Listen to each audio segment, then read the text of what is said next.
Assalamualaikum warahmatullahi wabarakatuh.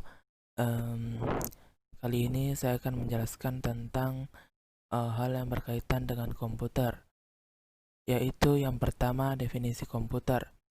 Komputer merupakan sebuah alat yang digunakan sebagai pengolah data menurut prosedur yang sudah dirumuskan. Kata komputer itu sendiri dipakai untuk menggambarkan orang yang sedang melakukan perhitungan aritmatika dengan atau tanpa alat bantu. Namun arti kata tersebut lalu dipindahkan pada mesin itu sendiri.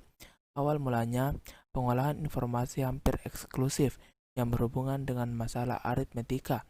Namun, komputer modern digunakan untuk banyak tugas yang tidak hanya berhubungan dengan aritmatika, tetapi segala hal dalam kehidupan sehari-hari manusia. Adapun definisi komputer menurut para ahli, yaitu yang pertama Robert H. Blismer. Ia menyatakan bahwa komputer adalah suatu alat elektronik yang mampu melakukan beberapa tugas, antara lain menerima input, memproses input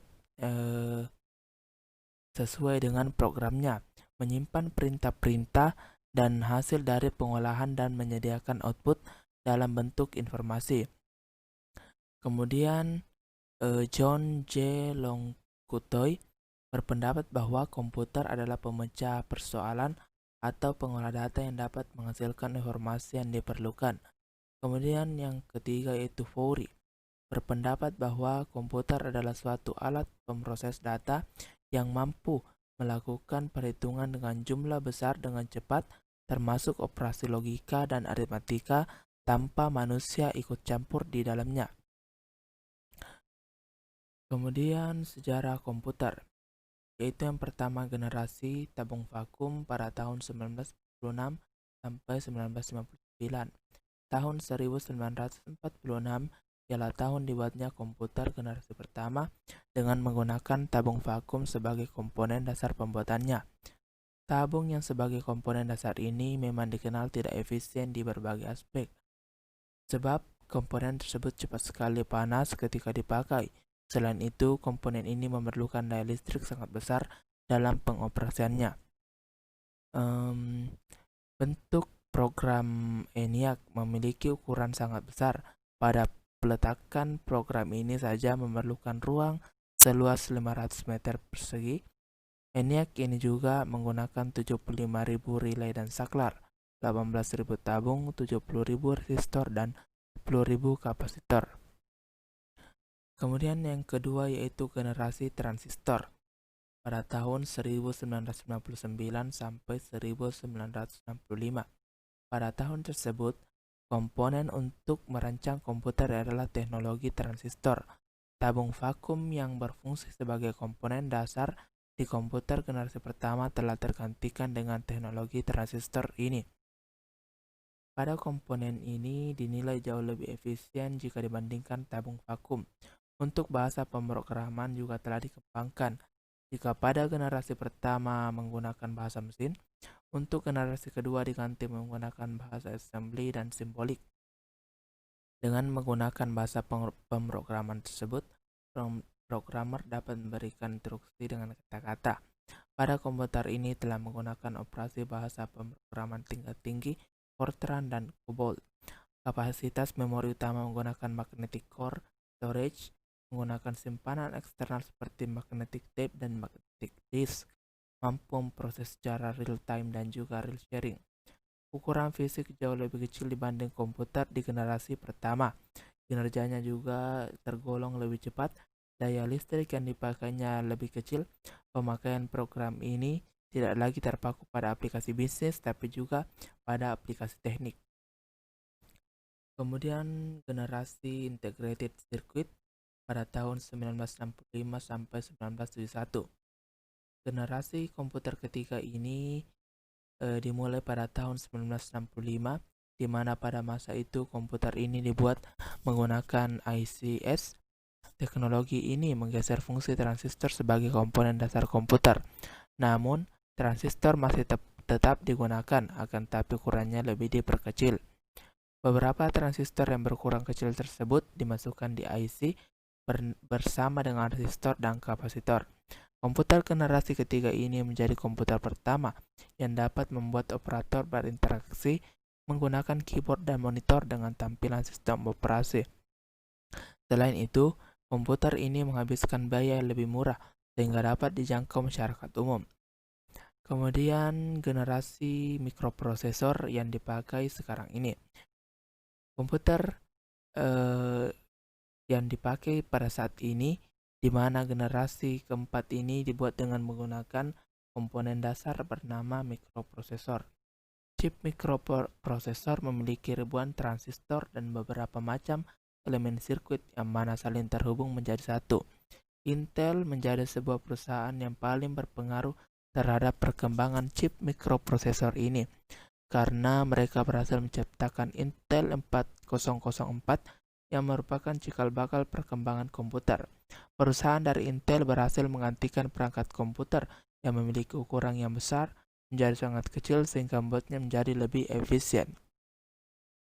Adapun yang terakhir yaitu generasi artificial intelligence atau komputer yang kiranya dapat dipakai di masa depan dan masih dikembangkan pada masa sekarang ini. Pada generasi ini masih dalam tahap pengembangan, di mana generasi ini akan mempunyai teknologi yang dibuat dengan berdasarkan kecerdasan buatan. Pengembangan komputer generasi ini bertujuan untuk dapat menghasilkan perangkat komputer yang dapat merespon menggunakan bahasa yang digunakan manusia. Tidak cukup sampai di situ, komputer generasi ini diharapkan dapat mempelajari lingkungan di sekitarnya serta dapat menyesuaikan dirinya sendiri. Adapun bagian-bagian komputer, yaitu yang pertama hardware. Hardware atau perangkat keras adalah bagian komputer yang bisa kita lihat wujud fisiknya. Hardware komputer tersusun dari komponen-komponen elektronika dan mekanis yang dirakit membentuk modul-modul yang diberi nama sesuai dengan fungsinya. Adapun bagian-bagian hardware yaitu motherboard, CPU, hard disk atau HDD, RAM, optical drive, floppy disk, VGA card, sound card, keyboard, mouse, dan monitor. Kemudian selanjutnya yaitu software. Software atau perangkat lunak merupakan kumpulan beberapa perintah yang dieksekusi oleh mesin komputer dalam menjalankan pekerjaannya. Perangkat lunak ini merupakan catatan bagi mesin komputer untuk menyimpan perintah maupun dokumen serta arsip lainnya. Adapun bagian software yaitu program aplikasi, word processor, program database, program spreadsheet, program CAD, dan publisher. Kemudian yang terakhir ada brainware, adalah istilah yang digunakan untuk manusia yang berhubungan dengan sistem komputer. Manusia merupakan suatu elemen dari sistem komputer yang merancang bagaimana suatu mesin dapat bekerja sesuai dengan hasil yang diinginkan. Adapun bagian-bagian brainware terdiri atas operator komputer, teknisi, trainer, konsultan, project manager, programmer, graphic designer, spesialis jaringan, database administrator, dan sistem analitis. Adapun yang terakhir yaitu fungsi komputer. Yang pertama adalah sebagai data input. Fungsi komputer yang pertama adalah untuk menginput suatu data. Fungsi ini yaitu menerima data atau informasi dari sumber luar. Data yang diterima melalui aktivitas di keyboard, mouse dari komputer lain atau peralatan lainnya. Kemudian ada data sebagai data processing. Fungsi komputer yang paling utama adalah melakukan pemrosesan. Berbagai macam data dan informasi adalah data yang diproses oleh komputer. Data yang diproses akan menghasilkan output yang berupa informasi, contohnya seperti teks, gambar, audio, video, grafik, dan lainnya. Kemudian sebagai data storage.